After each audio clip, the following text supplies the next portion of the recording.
여러분 안녕하세요. 설계팀장입니다. 공돌이 교양 탑재 강의 이 시간에는 인류 최고의 발명 한글이라는 주제로 이야기해 보려 합니다. 목차는 다음과 같으며 첫 번째로 최고의 발명입니다. 여러분은 인간의 발명품 혹은 발명 중에서 최고라고 생각하는 딱 하나만 꼽으라고 한다면 무엇을 고르겠습니까? 수많은 문명의 도구들이 거론될 것입니다. 스마트폰, 비행기, 문자 등등. 누군가는 20세기 최고의 발명은 축구라고 말하기도 합니다. 전 지구적으로 축구가 미치는 영향력이 실로 엄청나기 때문에 동의했던 기억이 납니다. 최고라는 기준이 무엇이냐는 것을 먼저 언급할 필요가 있는데 인류에게 부정적인 영향을 미친 총기류, 마약 등을 좋은 발명이라고 할 수는 없을 것입니다. 당연히 인류에게 긍정적인 영향을 미친 발명 또는 세계 평화에 기여하는 발명, 그 중에서도 소수의 상위 계급이 아닌 가능한 대다수의 인류를 대상으로 하는 발명이 좋은 발명이라고 할 수 있지 않을까요? 이러한 기준으로 최고의 발명을 얘기한다면 많은 동의를 받을 수 있다고 생각합니다. 저에게 최고의 발명을 하나만 꼽으라고 한다면 주저하지 않고 한글이라고 대답하겠습니다. 아니, 한글이 훌륭한 것은 알겠는데 70억 명이 넘어가는 세계 인구 중에 고작 8천만 명이 사용하는 한글이라 문자라면 압도적으로 많은 인구가 사용하는 알파벳도 있고 한자도 있는데 저 역시도 과거에는 이렇게 생각했습니다. 그런데 생각이 바뀐 계기는 바로 촛불혁명입니다. 다음으로 촛불혁명입니다. 그러면 다음으로 질문할 것은 촛불혁명과 한글의 관계입니다. 촛불 집회가 성공하여 촛불혁명으로 명칭이 바뀐 것은 많은 것을 의미합니다.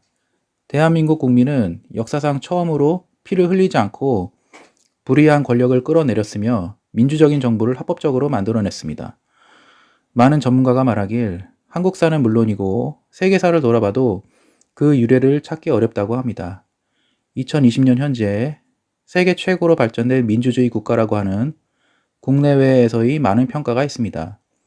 특히 갑자기 들이닥친 코로나 시대를 맞아서 대한민국이 세계 최고의 민주주의 시스템을 기반으로 한 효율적인 국가 시스템을 가졌음을 재차 확인하게 된 계기가 되었습니다. 이때 제가 문득 든 생각은 왜 하필이면 대한민국에서 이러한 혁명이 일어났지? 였습니다. 첫 번째로 든 생각은 SNS였습니다. 18대 대통령의 탄핵이 마침내 이루어지는 과정을 보면 유일무이할 정도로 세계 최고인 카톡으로 대표되는 SNS 문화가 결정적인 역할을 했다고 생각합니다. 이른바 문자 폭탄도 그 중에 하나입니다. 국민 거의 모두가 손에 쥔 스마트폰을 통해서 실시간으로 뉴스가 전달되고 SNS를 통해 순식간에 여론 형성이 되고 또다시 퍼져나갔습니다. 이러한 속도전이 정말 압도적이었다고 하겠습니다. SNS가 국민의 힘을 모은 것입니다. 두 번째로 SNS의 기반이 되는 모바일 네트워크입니다. 우선 삼성으로 대표되는 IT 산업이 세계 최고 수준에 도달해 있습니다. 그리고 1990년대 들어 휴대폰과 인터넷이 폭발적으로 보급되면서 전국의 유선, 무선 통신망이 세계 최고 수준으로 구축되었습니다.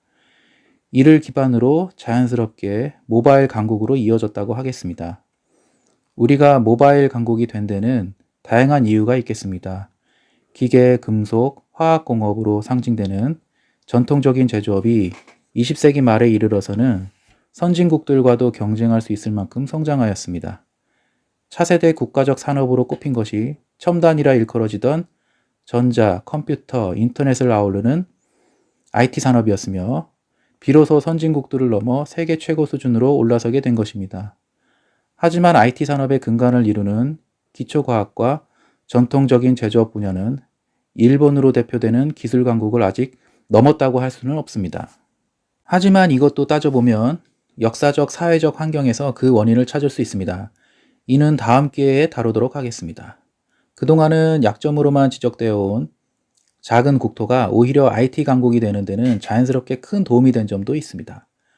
여기까지 정리하자면 모바일 네트워킹 이전에 무선통신, 인터넷, 유선통신이 있었고 이들이 가능했던 것은 전화와 컴퓨터가 먼저 발명되었기 때문입니다. 그렇다면 여기서 또다시 생기는 의문이 있습니다. 전화와 컴퓨터는 미국에서 발명된 것이고 우리나라만 특별히 우수한 기술과 사회적 문화를 가진 것은 아니었을 텐데 왜 유독 우리나라만 IT 강국이 되고 모바일 강국이 되었을까? 앞에서 언급한 대로 국가적으로 IT 산업을 성장시켰고 삼성으로 대표되는 최고의 기업도 있었지만 이러한 것들이 전부일까? 납득할 수 없었습니다. 다른 이유를 찾아야 했습니다. 다음으로 한글입니다.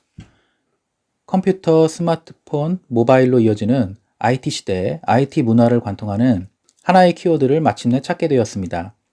바로 한글입니다. 컴퓨터가 우리나라에 보급된 시점부터 한글은 디지털 시대에 가장 적합한 문자라는 평가가 많았습니다. 마치 찰떡궁합인 듯이 컴퓨터가 한글을 만난 대한민국에서 IT 산업은 꽃을 피운 것입니다. 세종이 만든 뒤 500여 년의 시간을 관통하여 오늘날 비로소 그 강력함이 드러난 것입니다. 길을 가다 보면 누구나 할 것 없이 스마트폰을 들여다보고 있으며 우연히 보여지는 화면에는 대부분 카톡창이 켜져 있습니다. 그리고 저는 그렇게 빠른 속도로 입력하지 못하지만 엄지손가락 2개가 보이지 않을 정도의 무서운 속도로 문자가 입력되는 광경을 쉽게 볼 수 있습니다.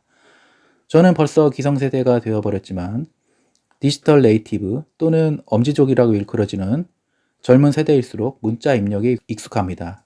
과거에는 이러한 엄지족을 보면 문자 입력 잘하네 라고 단순히 생각하고 말았는데 지금은 한글의 위대함을 반증한다고 생각합니다. 화면에 보시면 우리가 스마트폰에서 아주 익숙하게 볼 수 있는 한글 입력 버튼입니다. 천지인 입력 버튼이라고 하지요. 단 10개의 버튼과 엄지손가락 2개로 말하는 것에 뒤지지 않는 속도로 문자를 입력할 수 있습니다. 이는 10개의 손가락을 모두 쓰는 키보드와 비교해도 크게 뒤처지지 않는 속도입니다. 늘상 써왔지만 이제서야 놀랍지 않을 수 없었습니다. 26개의 버튼이 필요한 영문 버튼과 비교해보면 한글의 강력함을 알 수 있습니다. 한자나 일본어는 컴퓨터 키보드로의 입력도 쉽지 않으니 말할 것도 없겠습니다. 한글보다 더 쉬운 문자를 만들어 보고자 시도해 본다면 한글이 극단적으로 단순한 문자임을 쉽게 알게 됩니다. 여기까지 정리해 보자면 촛불혁명은 한글이 500년의 시간을 거친 후 디지털과 모바일을 만나게 된 이 시점에 마침내 그 막강한 힘이 드러난 사건이라고 정의하겠습니다. 이제 촛불혁명과 한글이 연결되는 것은 알겠는데 인류 최고의 발명인 것은 어떻게 설명할 것인가 라고 물어야 할 것입니다. 이에 대한 설명을 해보겠습니다. 민주주의에서 가장 중요한 요소가 무엇이냐고 묻는다면 구성원 간의 소통이라고 할 것입니다. 독재는 소수의 의견으로 운영되는 것을 말하듯이 민주주의란 많은 사람들이 소통하며 의견을 내고 모으는 과정이 필요하기 때문입니다. 지금의 IT 시대는 음성을 통한 의사소통에서 문자를 통한 의사소통으로의 변화를 의미합니다. 심지어는 바로 옆에 있는 사람에게도 문자로 소통하는 것을 자주 보게 됩니다. 특히 다수 대 다수의 소통에 있어서 음성보다 훨씬 효율적임을 알 수 있습니다. 그러므로 빠르게 입력할 수 있는 한글은 최고의 소통수단이 되었습니다. 사고는 언어의 지배를 받는다고 합니다. 우리가 무언가 생각을 할 때 언어로 생각을 하는 것이죠. 나의 생각을 다른 사람에게 전달하기 위해서는 생각을 문자로 전환하고 또 누군가는 그 문자를 보고 다시 자신의 생각으로 전환합니다. 일상생활에서 누군가와 소통하는 거의 모든 순간에 한글은 빠르고 충분한 소통이 가능하게 해줍니다. 소통의 한 장면만 보면 영향이 작아 보이지만 한글을 사용하는 매일의 매 순간에 8천만 명이 겪는 일이라고 생각한다면 그 파급력은 어마어마한 것입니다. 공기와 물이 당연히 존재하기에 그 소중함을 잘 느끼지 못하듯이 항상 한글을 사용해 왔기 때문에 당연하다고 생각했을 뿐입니다.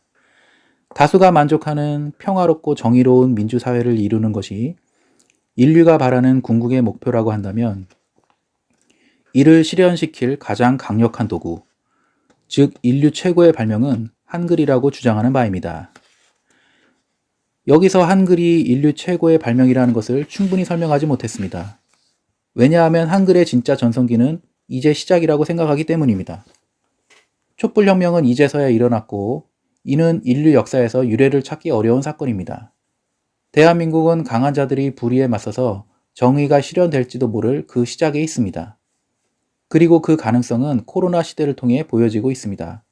이제는 우리가 세계 최고 선진국이라는 말이 어색하지 않아졌듯이 대한민국의 선한 영향력이 전 세계에 퍼져나가는 그 시작이라고 생각합니다. 우리가 그 존재를 잘 인식하지 못했지만 대한민국의 힘의 가장 깊은 원천에는 한글이라는 최고의 도구가 있었고, 지금은 한반도에서만 사용하는 문자이지만 머지않아 세계인들도 그 가치를 알아보게 될 날이 오리라 생각합니다. 결국에는 세계사를 바꾸리라 생각합니다. 앞으로의 과제는 이러한 한글의 영향력에 대해 객관적이고 정량적으로 증명하는 것입니다. 이는 결코 쉬운 작업이 아닐 거라고 생각합니다.